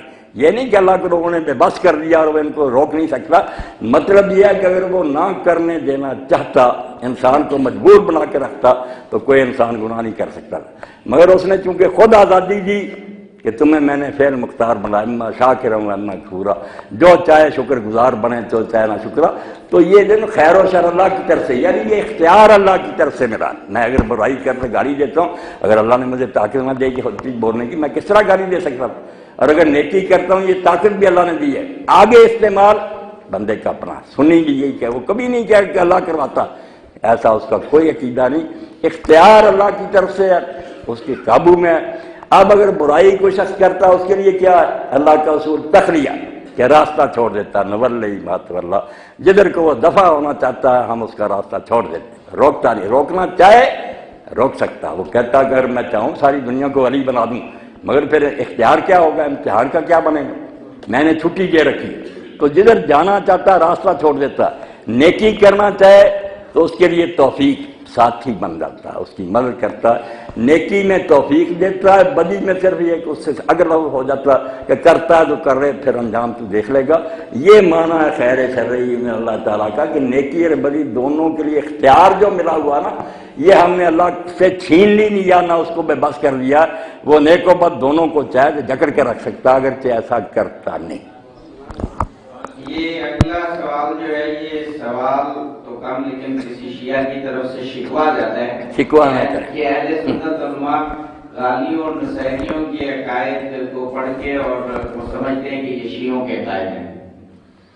بالکل اس میں کوئی شک نہیں، بہت سے لوگ نا چند لوگوں کی برائی سارے گروہ کے ذمہ لگا دیتے ہیں، جو ایسے غالی اور بے دین لوگ ان کا سارے شیعوں پر کیوں الزام لگانا؟ ویسے یہ بات آپ مانیں گے کہ زیادہ جو لوگ ہیں نا شیعہ، ان میں ذاکر لوگوں نے غلو پھیلا دیا۔ یہی ہے کہ اللہ تعالیٰ جو ہے نا بس برائے نام ہے، اب علی ہے ساری دنیا کے مشکل سے حاضر ہے، یہ بات آپ کو ماننی پڑے گی۔ وہ نصیریوں والا عقیدہ پھیلا دیا ہے اور زیادہ لوگوں میں وہ رچا ہوا ہے، اس کا انکار نہ کریں، مذہب میں نہیں ہے۔ اگر کہنا شیعہ مذہب نہیں، ویسے پاک شیعہ مذہب کی کتابوں میں جو توحید بیان ہوئی سنیوں کو اس کی ہوا بھی نہیں لگی، ایسی پاک توحید ہے، مگر افسوس یہ ہے کہ یہ بھی اس پر قائم نہیں رہتے۔ ایک طرف تو ہے کہ قیامت کو بھی اللہ نظر نہیں آئے گا، واقعی کہتے ہیں وہ غیر مرئی، اگر نظر آ جائے تو مجسم ہو گیا، مگر پھر کہتے ہیں کہ علی خدا ہے۔ بھئی ادھر کہتے ہو نظر ہی نہیں آ سکتا، ادھر ایک شخص نظر آ رہا ہے، پیدا ہوا ہے، قبر بنی اس کی، اولاد ہوئی ہے، اس کو کہتے کہ اس کی شکل میں اللہ ہی کا۔ یہ بے ایمان کچھ ہے، یہ تو آپ کو ماننا پڑے گا۔ ٹھیک ہے مذہب اس میں قصوروار نہیں، میں صاف کہتا ہوں مذہب شیعہ کا اس سے تعلق نہیں، لوگوں کی اپنی گمراہی۔ یہ ہمیں بھی کتنے لوگ سنیوں میں کہتے ہیں کہ بندے کی شکل میں سارے خدائی چلے پھرتے ہیں، کتے فتح محمد، کتے رام داس، یہو قدیمی شور نت گیا دونوں دا جھگڑا نکل پیا کچھ اور بےئی بکل دے وچ چور نہیں، کیا کریں گمراہ ہر گروہ میں۔ وہ کہتے ہیں کوئی بھی ہندو بن کے رام داس ہے، مسلمان بن کر فتح محمد ہے، اصل میں آپ ہی اندر توبہ توبہ، کیا کریں، ہر جگہ بیماری پھیل گئی۔ مگر مذہب کو نہ بدنام کریں، نہ سنی مذہب میں یہ باتیں، نہ شیعہ مذہب میں، مذہب پاک ہے بالکل، سارے گروہ جو ہے نا توحید پر قائم ہے، سمجھتے ہیں، مگر اس کے لیے پیچھے جانے کی ضرورت ہے۔ یہ چھوٹی موٹی کتابیں نہ پڑھا کریں، جو اصل کتابیں ہیں وہ پڑھا کریں، اس سے پتہ چلتا کہ اصل دین کیا ہے۔ آج پہلے راستے میں آ رہا ایک بچے نے پوچھا کہ یہ دہریے جو ہوتے جاتے ہیں لوگ، میں نے کہا اس کے لیے حضرت امام صادق علیہ السلام ہزاروں ان پر رحمت اللہ کی، ان کا ایک جواب ہی کافی ہے۔ امام سے ایک دہریے نے بات کی کہ خدا کوئی نہیں، نہ کوئی آخرت ہے، آپ نے ایک ایسی دلیل دی جس کو کوئی شریف آدمی جٹلا نہیں سکتا۔ امام علیہ السلام نے فرمایا ہم نیکی کرتے ہیں، آپ لوگ برائی کرتے ہیں، اگر آپ کی بات سچی ہے کہ مر کر مٹی ہو جائیں گے تو ہم جو نیکی کرنے والے ہمارا کوئی بگڑے گا؟ آپ بھی مٹی ہو گئے، ہم بھی ہو گئے، اور اگر ہماری بات سچی نکل آئی کہ اللہ ہے، حساب کتاب ہے، جنت، تو آپ کا پھر کیا بنے گا؟ اس نے کہا امام یہی بات کہا۔ آپ نے فرمایا خطرے سے خالی راستہ کون سا؟ جس پر ہم چل رہے ہیں کہ نیکی کرتے رہو، چلو مر کر مٹی ہو جائے، نہ آپ کو کچھ ملا نہ ہمیں کوئی نقصان ہوا، اور اگر نکل آیا اللہ اور حساب کتاب، پھر آپ کا کیا بنے گا؟ یہی جسٹس منیر کا حال ہوا تھا، وہ بھی ڈیریا تھا اندر سے، مرنے کے وقت اس نے کہا منظور قادر سے کہ یار میں تو اللہ کو مانتا نہیں تھا، اب کیا بنے؟ دیکھیں اتنا بڑا چیف جسٹس تھا، تو منظور قادر نے کہا جج صاحب عدالت کے رحم و کرم پر چھوڑ دیا جائے تو گستاخی معافی مل جاتی، اب آپ کے لیے اور کوئی چارہ نہیں، آپ آخر وقت میں اس کے رحم و کرم پر چھوڑ دے، شاید رحم فرما دے۔ تو یقین جانیں ابو الکلام آزاد رحمۃ اللہ نے بڑی اچھی بات کہی تھی کہ اس زمانے میں الحاد اور دہریت پھیل رہی ہے، جدید تعلیم کی وجہ سے لوگ بچے جن کے ذہن خراب ہو رہے ہیں۔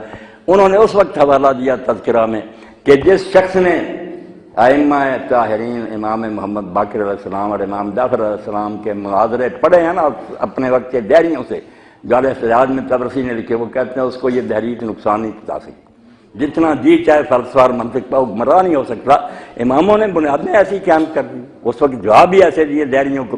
تو آپ سارے نا سنی شیعہ دونوں کی کتابیں پڑھیں، ماشاءاللہ نور ہی نور ہے، کہیں کوئی خرابی نہیں نظر آئے نا کوئی خرابی، مجھے ٹیلی فون کر دینا یا یہاں بلا رہے امین صاحب، میں حل کر دوں گا کہ اس روایت کا مطلب یہ ہے سنی بھی کافر نہیں مرنا چاہتے، آپ بھی نہیں مرنا چاہتے، سب اللہ کے رسول کے عاشق ہیں، دیوانے ہیں، بس درد دل مسلم مقام مصطفیٰ آبرو باز نام مصطفیٰ، اس سبق کو پلے بانے کہ سنیوں شیعوں سب کے سینہ میں محمد عربی صلی اللہ علیہ وسلم کا ڈیرا ہے، اور اس نسبت سے ہی ہماری اللہ کے ہاں کوئی عزت ہے، ورنہ کوئی اللہ کا رشتہ دار نہیں۔ اس نسبت کا لحاظ کریں، بہت محبت کریں اس وجہ سے کہ یہ بھی حضور کے ماننے والا ہے۔ ایک پھول کی آپ پتیاں، بالکل شیعہ اگر میرے سامنے، اس میں سے مجھے حضور کی خوشبو آ رہی، میرے آقا کا نام لیتا ہے، سنی بیٹھا ہوا، بریلی بیٹھا ہوا، باقی مسئلے جو چاہے کرے، جب حضور کا نام آئے گا وہ جان قربان کرنے کے لیے ہوگا۔ تیرے نام پر کروں جہاں فدا، نہ یہ جہاں فقط دو جہاں فدا، نہیں اس سے بھی میرا جی بھرا، کروں کیا کروڑوں جہاں نہیں۔ اللہ کے رسول کی شان اور مرتبہ کو کم ہے، اللہ کے لیے اس نسبت کو پہچانیں اور اس کا لحاظ کر کے ہر کلمہ گو کے ساتھ محبت کریں۔ خارجی جن کے بارے میں نے عرض کیا کہ علیہ السلام کو کافر کہتے تھے، فرمایا نہ مسجدوں سے روکوں گا، نہ وظیفہ بند کروں گا، نہ تمہارے ساتھ جنگ کی ابتدا کروں گا۔ اور لوگوں نے جب ابن ابی شیبہ لکھتے ہیں صحیح سند کے ساتھ پوچھا یہ مشرک ہیں تو کافر کیا؟ فرمایا شرک سے تو بھاگے۔ انہوں نے کہا کیوں اس کے ساتھ تم نے صلح کی ہے؟ کہا منافق ہیں۔ فرمایا منافق اللہ کو یاد نہیں کرتے، بہت کم یاد کرتے ہیں۔ ان کی مسجدوں میں جا کے رات کو دیکھو تہجد کی نماز میں شاید کی مکھیوں کی طرح بنبھرات اللہ کو یاد کر رہے ہیں۔ تو فرمایا کیا ہے؟ فرمایا اخواننا بغاوتنا، ہمارے بھائی ہیں، صرف میرے خلاف بغاوت انہوں نے کر لی ہے، کافر نہیں ہو گئے۔ ان ائمہ کا لحاظ کرو جنہوں نے اپنے ایسے دشمنوں کو جو کافر کہتے تھے انہیں بھی مسلمانہ، یہ تو اچھے بڑے حضور کا نام لینے والے اہل بیت کا۔ اس بات کو اگر آپ نے میری زبان سے سن کر مان لیا نا تو آپ کر میرے دل میں یہ بیٹھ گئی تو اتحاد امت کی راہ ہموار ہو جائے گی۔ اور اگر دلوں میں یہی بیٹھا رہا نا کہ سنی یہ کہتے ہیں، سنی یہ، جیسے سوال کیے نا، میں کہتا ہوں ایسے اور بھی ہیں نا سنیوں کے بارے میں پوچھ لیں، میں وضاحت کروں گا۔ نہ وہ خدا کو جسم مانتے ہیں، نہ کوئی انسانوں کی طرح مانتے ہیں، لیسا کمثلہ شیء، اس کی مانند کوئی شے نہیں، احد ہے وہ، یکتا اور بے مثال۔ کون سنی اس کا منکر ہے؟ سنی سنائی باتوں پر رہا۔ ایک بات جس کی وضاحت میں خود ہی کروں، ہمارے اہل سنت کے بزرگ جو ہیں صدیوں سے یہ لکھتے آتے ہیں کہ شیعوں میں ایک مسئلہ بدا کا ہے۔ اب بدا ہے تو بڑی گندش ہے کہ کسی کو نئی بات سوجے، پہلے علم نہیں تھا، اب پتہ چلا کہ یہ بات تو غلط ہے، یہ صحیح، یہ اللہ کے لیے ماننا اگر لفظوں پر رہیں، خود شیعہ عالم بھی مانتے پھر تو اللہ تعالیٰ جاہل ہوا کہ پہلے خبر نہیں تھی ملا، نہیں، وہ لعنت بیچتے ہیں کہ اگر یہ مطلب لیا جائے تو ہم 1000 مرتبہ اس پر لعنت، ایسا بدا نہیں ہم مانتے۔ اب لفظ بدا کا آ گیا، مگر جب لکھا نا علامہ احسان علی زیر وغیرہ نے کہ اصول کافی میں بدا ہے، اللہ کو علم نہیں ہوتا، میں نے کہا یار آگے ہی لکھا ہوا کہ امام علیہ السلام سے پوچھا کہ اللہ کو کوئی نئی بات سوچی ہے، کہ پہلے انہوں نے کہا جو یہ کہے وہ اسلام سے خارج ہے، کافر ہے۔ اللہ کا علم ازلی اور قدیم ہے، وہ ہمیشہ سے جانتا ہے ہر چیز، کوئی نئی بات سمجھ میں نہیں آتی۔ اب بات کیا تھی؟ سنی اس کو کہتے ہیں تقدیر معلق، کہ اللہ تعالیٰ نے کچھ چیزیں پینڈنگ رکھی ہوئی ہیں کہ جو آدمی صدقہ کرے گا اس کی عمر بڑھا دی جائے گی، جو والدین کے ساتھ نیک سلوک کرے گا اس کی عمر میں اضافہ ہوگا۔ یہ نئی بات نہیں سمجھ میں آئی، پہلے لکھ رکھا ہے کہ اگر صدقہ کر دے گا تو یہ ہو جائے گا۔ اس لیے کشمیر کے ایک راجہ نے پوچھا ایک مسلمان عالم سے کہ تقدیر بدل جاتی ہے؟ آپ بھی سمجھ لیں، انہوں نے کہا بدل جاتی ہے اگر در تقدیر باشد، اگر بدلنا ہی تقدیر میں لکھا نا پھر بدلتی ہے، اور جس کو لکھ دیا نا قطعی مبرم کہ ایسا ہی ہوگا نہیں بدل سکتی۔ جس کو خود ہی لکھا کہ یہ ہے اس کی عمر 60 سال ہے مگر خیرات کر دے گا 70 کر دی جائے گی، یہ نئی بات کوئی نہیں، حکم میں گنجائش رکھی ہے۔ اور اس کے لیے آپ ایک واقعہ مجھ سے سنیں جو بدائی ہے اور سمجھیں یہ تقدیر معلق کی پینڈنگ تقدیر۔ حضرت مظہر ثانی لکھتے ہیں کہ عیسیٰ علیہ السلام جا رہے تھے حواری ساتھ تھے، تو ایک جگہ شادی ہو رہی تھی، تو عیسیٰ علیہ السلام نے اللہ تعالیٰ کی اطلاع سے یہ بات کہی کہ یہ دولہا جو ہے نا شب زفاف، جب یہ خاوند جی اکٹھے ہو جائیں شب عروسی مر جائے گا، اس کی موت ہوگی۔ کچھ دن کے بعد وہاں سے گزرے اور پوچھا کوئی حادثہ ہوا؟ لوگوں نے کہا کوئی حادثہ نہیں ہوا۔ انہیں کیا خبر تھی کیوں پوچھ رہے؟ فرمایا میں دولہا سے ملنا چاہتا ہوں۔ دولہا سے ملے، اس سے پوچھا کہ بیٹا کوئی بات ان دنوں میں ہوئی؟ انہوں نے کہا حضرت میں نہیں جانتا آپ کیوں پوچھ رہے ہیں، کوئی بات نہیں ایسی، مگر یہ ہوا کہ میں اور میری بیوی جب اکٹھے ہوئے طرح طرح کے کھانے چنے ہوئے تھے، اس وقت ایک سائل دروازے پر آیا مسکین، اس نے کہا اللہ کے لیے مجھے کھانا دو، تو میری بیوی نے کہا کہ ایسے کھانے شخص نے خواب میں بھی نہیں دیکھے ہوں گے، کھانا لے جا اس کو دے۔ تو کھانا میں نے دیا اور صبح یہ دیکھا کہ میرا بستر جب طے ہوا نا تو اس پر ایک سیاہ ناک سانپ تھا جس کے منہ میں وہ حلوہ ٹھونسا ہوا تھا اور مرا پڑا تھا۔ آپ نے فرمایا ہاں حکم تو جاری ہو گیا تھا مگر صدقے نے اس کو بچا لیا۔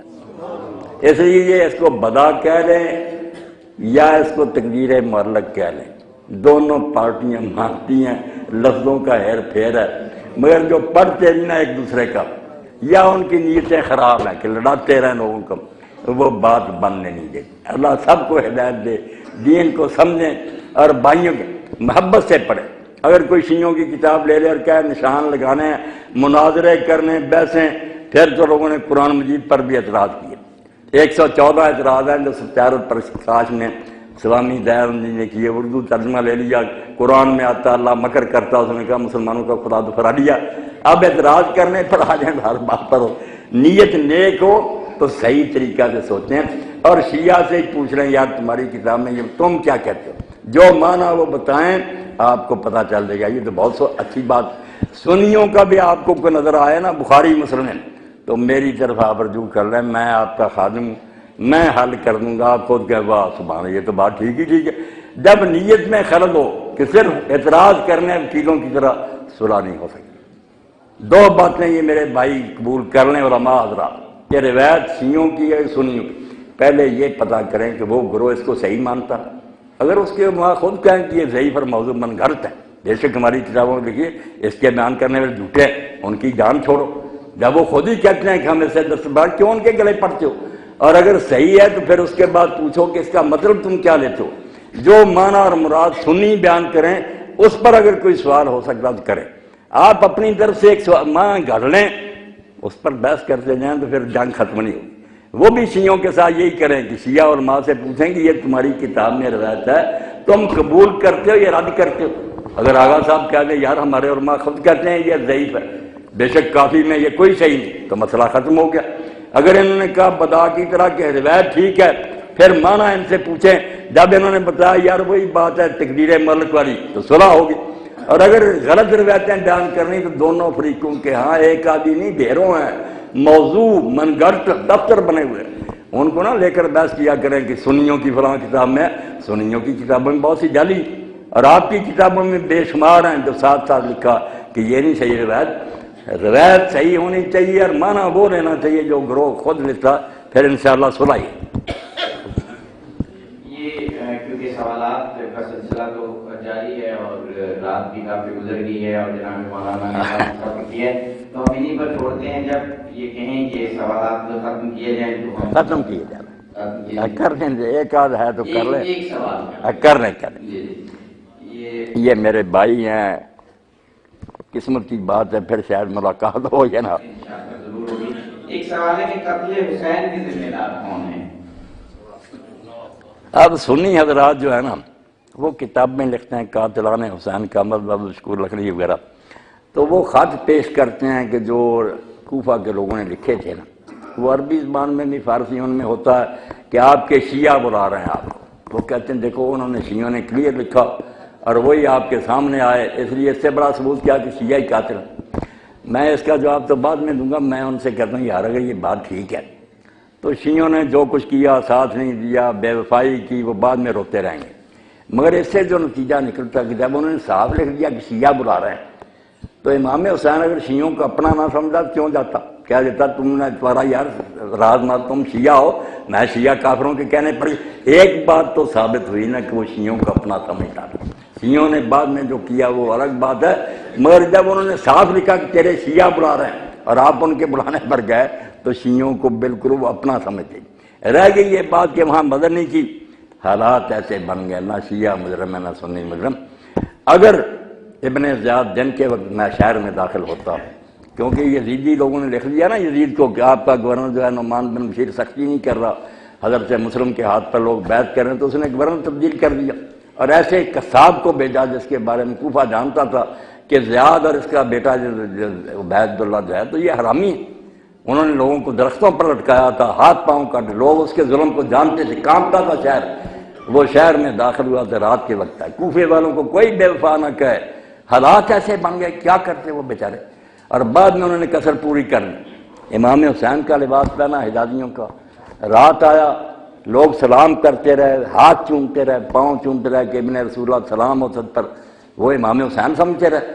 جب محل میں چلا گیا، دروازے بند کر لیے، نقاب اتارا اور کہا میں ہوں عبید اللہ، تم سب یرغمال ہو، چھت پر چڑھ کر اعلان کرو کہ مسلم کا ساتھ چھوڑو ورنہ سب ذبح ہو جاؤ گے۔ بے بس ہو، اور شہر میں جگہ جگہ فوج کو کھڑا کر دیا، کرفیو لگ گیا کہ ایک محلے کا آدمی دوسری جگہ نہ جائے۔ جو امام حسین علیہ السلام کے حامی تھے سب بے بس ہو گئے، مختار کو بھی جیل میں بھیج دیا، کوئی حامی نہ رہا، بے بس ہو گئے۔ میدان میں ان میں سے کوئی آپ کے خلاف نہیں گیا، جنہوں نے خط لکھے بالکل جھوٹ بولتے ہیں، وہ اپنے گھروں میں ضرور بے بس ہو گئے۔ اور وہی ہے، ایک آدمی کا نام نہیں لیتے یہ جو مناظر لوگ نا، سنی نہیں کہنا چاہیے، ناصری ہیں، کہتے کوئی یزید کے خلاف۔ بھائی جس نے یہ اجلاس بلایا تھا کوفہ میں، امام حسین کو خط لکھا تھا، سلیمان بن سرد کون تھا؟ صحابی جلیل نبی، اس سے بڑا صحابی اس شہر میں کوئی نہیں تھا۔ اس نے ہی دعوت دی کہ ایک آدمی گیا ہے اس کو تو طاغوت کہا اس نے کہ معاویہ سے جان چھوٹی، جب ایک اور ظالم کو مسلط کر گیا۔ حسین علیہ السلام نے انکار کیا ماننے سے، اٹھو تم اس کے باپ کے شیعہ صاحب دو۔ یہ مخلص لوگ تھے، بالکل ان میں بے وفا کوئی نہیں تھا۔ اور یہی بعد میں جب کچھ شکنجہ ڈھیلا ہوا تو پھر اسی سلیمان بن سرد نے اجلاس بلایا کہ ہم نے امام کو بلایا تھا مگر یار وقت پر مدد نہ کر سکے، حکومت نے بھی بس کر دیا، اب دو ہی راستے ہیں کہ یا بدلہ لینے کے لیے جانے دو یا بدلہ لے لو۔ پھر یہ 4000 آدمی کربلا شریف کیا، امام کی قبر پر ساری رات روئے، پھر شام کو روانہ ہو گئی۔ یہ عین الوردا کا واقعہ چلا تھا، وہ خط لکھنے والوں کی باتیں کرتے ہیں، وہاں یہ سارے پھر شہید ہو گئے۔ اور مختار نے جیل میں سے نے لکھا کہ ان بدماشوں سے تم نہیں نبٹ سکتے، تم نیک لوگ ہو، میرا انتظار کرو، میں جیل سے رہا ہوں گا تو ان سے نپٹوں گا۔ مگر انہوں نے کہا نہیں، تیرے بھی پتہ نہیں مقاصد کیا ہے، ہم بے صبر ہو گئے کہ اگر موت اس حال میں آ گئی اللہ کو کیا منہ دکھائیں گے کہ ہم نے فرزند رسول کی مدد نہ کی۔ بیچاروں نے جان دے دی بدلہ لینے کے لیے، وہ منہ پر جو سیاہی ملی گئی دھو دی، اس کا ذکر نہیں یہ لوگ کرتے۔ اور مختار جب آزاد ہوا، اب اللہ نے درمیان میں بات آئی کہ جو کرنا اس کو روک کوئی نہیں سکتا۔ عبید اللہ ابن زیاد نے مختار کو کھڑا کر لیا، جلاد سر پر کھڑا تھا، سر قلم ہونے والا تھا، مگر اس کی بہن جو تھی صفیہ وہ عبداللہ بن عمر کی بیوی تھی، انہوں نے یزید کو لکھ دیا کہ اس طرح تیرا گورنر کرنا چاہتا مختار کے ساتھ، اس کو روک دے۔ اب وہ چاہتا تھا کہ پہلے ہی مجھ سے برا کام ہو گیا، کچھ نہ کچھ احسان کروں۔ حضرت عبداللہ بن عمر کی سفارش پر اس نے قاصد بھیج دیا کہ مختار کو تو نے کچھ نہیں کہنا۔ جلاد تلوار چلانے لگا تھا مگر تقدیر کچھ اور کہتی ہے۔ اس نے کہا اچھا میں بے بس ہو گیا ہوں، مگر 3 دن کے بعد شہر میں نہیں دیکھنا چاہتا۔ موقع مل گیا، مکہ تک مختار پھر اعلان کرتا گیا کہ فرزند رسول کے انتقام کے لیے اٹھو، ورنہ تم قیامت پہ پیغمبر خدا کو منہ نہیں دکھا سکتے۔ دنیا اٹھ کھڑی ہوئی، اور اس نے پھر اللہ سے یہ وعدہ لیا کہ اللہ مجھے اتنی مہلت دے دینا کہ اس زمین پر قاتلان حسین میں سے کوئی زندہ پھرتا نظر نہ آئے، پھر بے شک موت دے دینا۔ چن چن کر اس نے مارے، ان کے ہاتھ پاؤں کاٹے، پانی مانگتے رہے۔ اس نے کہا امام حسین علیہ السلام نے بچے کے لیے پانی مانگا، تم نے اس کا حل رکھنے کی مجھ سے کس منہ سے پانی مانگا؟ بڑی موت مرے سارے، ان کے مکان گرائے جو بھاگ گئے تھے۔ بعد میں جب اس کی موت کا وقت آیا، مصعب بن زبیر نے اس کے خلاف چڑھائی کر دی، ساتھی ایسا ایسا ساتھ چھوڑ گیا، قلعے میں محصور ہو گیا، رسد بند ہو گئی۔ آخر میں اس نے خوشبو لگائی جو میت کو لگائی جاتی ہے، کفن پہنا، میدان میں آ گیا۔ اس نے کہا مصعب میں نے جو اللہ سے وقت لیا تھا نا کہ قاتلان حسین زمین پر نہ چلتے، اب ان میں سے کوئی نہیں رہا، اس لیے مجھے زندگی کی خواہش نہیں، میرے ساتھ جو کرنا چاہتے ہو۔ بڑی جوان مردی سے اس نے موت قبول کی۔ اب شیعہ ناراض ہے کہ وہ شیخین کی محبت تھوڑی سی اس کے دل میں دی، سنی ناراض ہے کہ اس نے یزیدیوں کو ختم کیا، اس بیچارے کو صلہ کوئی نہیں ملا۔ دونوں طرف سے نہ ناراضگی ہے، حالانکہ اس نے جو کچھ کیا، ابن کثیر کہتا ہے یار مسلمانوں کے دل میں جو رنجش تھی اس کو تو اس نے ٹھنڈا کیا۔ سارے مسلمان رو رہے تھے کہ حسین علیہ السلام کے قاتل پھیر رہے ہیں، ختم کر کے مرا۔ اللہ کی بے شمار اس پر رحمتیں ہوں۔ لوگ جو جی چاہے کرتے رہے، کیا کریں گے؟ شیعہ سنی کشمیر نے اسلام کو بہت برباد کیا۔ اب وقت نہیں، ہنود اور یہود کے مقابلہ میں ایک ہو جاؤ، ورنہ تمہاری داستان تک بھی نہ ہوگی داستان۔ یہ حضرت گرامی سارے سوالات تو اکوموڈیٹ نہیں کیے جا سکتے، جتنے سوالات ہیں واقفان حال یہ بتا دیں کہ جو مولانا کی سائٹ بتائی ہے الکتاب.com، اس پر ان سوالات کے جوابات موجود ہیں، اور یقیناً سائٹ میں ضرور ایسی کوئی وہ فیسلٹی ہوگی کہ جو آپ سوال بھی ڈال سکتے ہیں۔ نمبر بھی کاشف بیشک دے دیں، نمبر بھی دے دیں جب بھی چاہے دوسرا پوچھیں۔ یہ مولانا صاحب ٹیلی فون پر، جناب مولانا اسحاق مدنی صاحب ٹیلی فون پر جمعرات صبح 9 تا 12 بجے سوالات کے جواب دیتے ہیں۔ فون نمبر میرے پاس ہے، آپ لے سکتے ہیں، اور پھر ملاقات کے لیے اگر ٹائم ان سے لینا ہو تو وہ بھی لیا جا سکتا ہے، یعنی آپ جو بڑی خوشی ہوگی، اللہ سب کو خیریت ہے۔ جی نوٹ کر لیجیے 0300 7941757 خیر کرے 7941757۔ یہ میں دوبارہ بولتا ہوں 0300-7941757۔ خیریت سے رکھے اللہ آپ سب۔ اور دوسرا نمبر بھی نوٹ کر لیجیے